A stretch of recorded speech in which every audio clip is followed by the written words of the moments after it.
Je suis présentement avec Michel Coutu, président et directeur artistique à Fort Cozap, qui entamait sa dernière année en cette édition 2022 de Fort Cozap après 25 ans de loyaux services. Bonjour Michel, ça va bien? Bonjour Christophe. Oui, ça va bien, merci.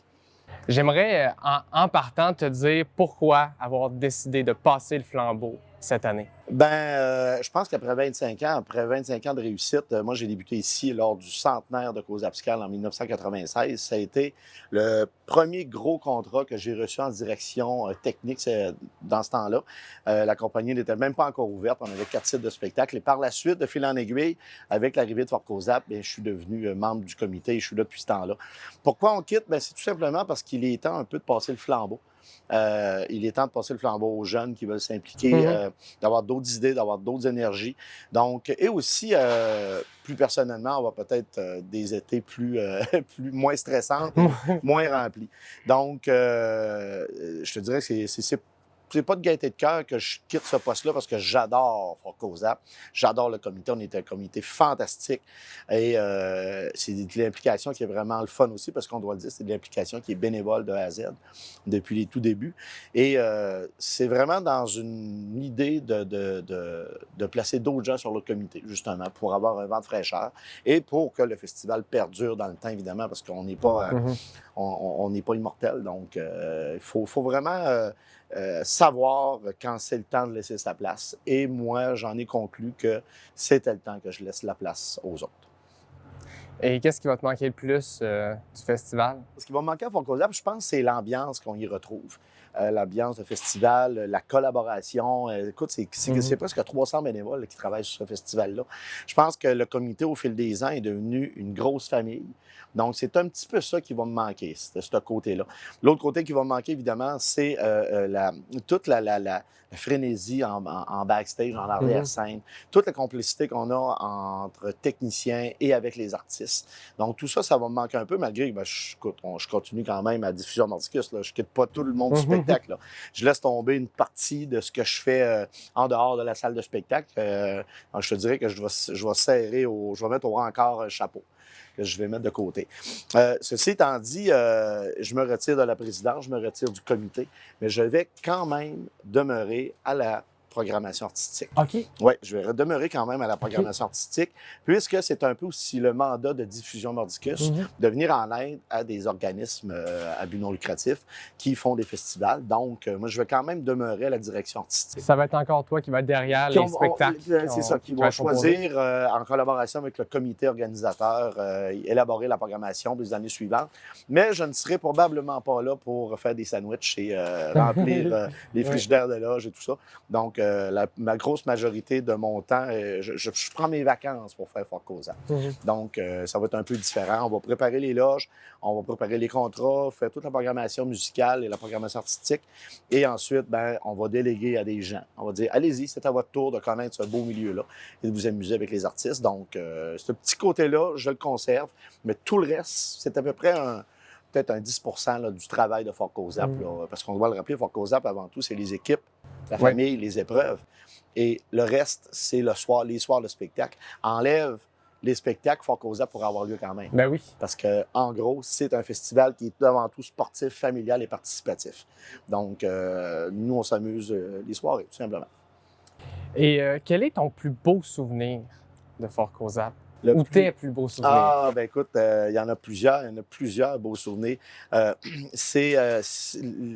belles anecdotes qu'on a, dans les plus belles, c'est de voir les tout petits qui avaient 8, 9, 10 ans, qui jouaient dans les équipes, qui étaient tout petits, qui maintenant ont des enfants de 8, 9, 10 ans, après 25 ans, qui jouent maintenant dans les équipes. Et ça, c'est au niveau justement là, des épreuves et tout ça, je pense que c'est le plus beau trip de voir que dans le temps, les équipes ont continué un peu de se renouveler, puis que les tout petits maintenant sont devenus les plus grands et que maintenant, c'est les plus petits qui participent. Et dans les souvenirs avec les artistes, il y en a tellement. Je me rappelle, lorsqu'on a décidé d'augmenter le budget pour la programmation musicale. On a eu la famille d'Arèche un soir. C'était quand même un gros cachet pour un petit festival. Et le chapiteau a été à pleine capacité. C'était incroyable. Et c'est à partir de là que les gens nous ont dit, carrément, on serait prêt à payer pour un bracelet, parce qu'avant, c'était gratuit. Là. Ah, Oui, avant, ça fait pas tellement longtemps qu'il y a, OK. qu'il y a un bracelet à Fort Cozap.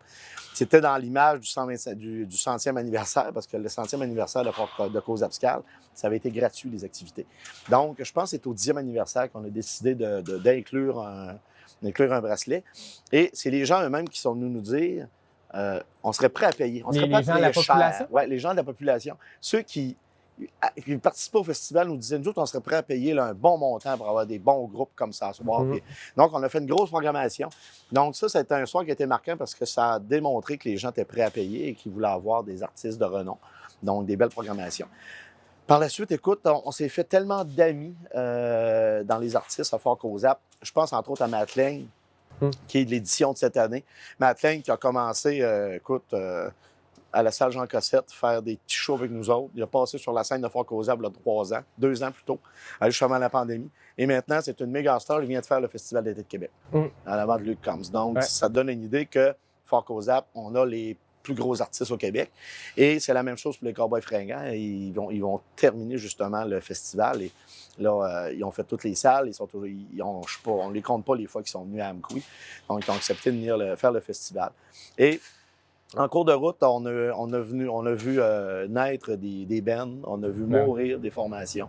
Au cours du route, après 25 ans, il y a des formations qui n'existent plus, il y a des formations qui tournent encore. Donc, je pense que c'est toutes ces belles choses-là, tout mis ensemble, qui fait des beaux souvenirs. Et je terminerai en parlant des techniciens. Entre autres, je vais parler de Simon et de Francis. Ouais. Quand j'ai connu Simon, moi, j'animais sur une scène de Saint-Jean-Baptiste. Il y avait 5 ans. Il s'était perdu dans la foule.